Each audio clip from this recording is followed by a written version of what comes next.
اہلیہ کو تیر کی طرح سیدھا کرنے کی کوشش۔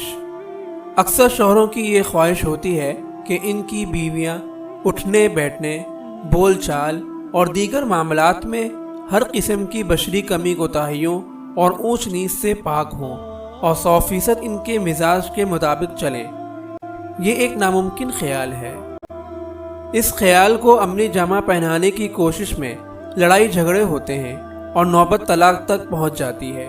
ایسی سوچ رکھنے والے شوہروں کو چاہیے کہ آپ صلی اللہ علیہ وسلم کے اس فرمان پر غور کریں۔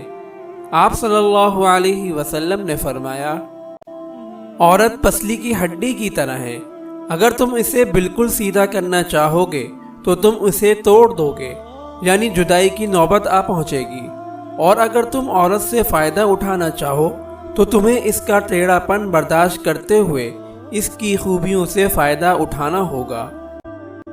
اگر آپ اس صدقہ جاریہ میں شامل ہونا چاہتے ہیں تو چینل کو سبسکرائب کریں اور لائک اور شیئر کرنا نہ بھولیں۔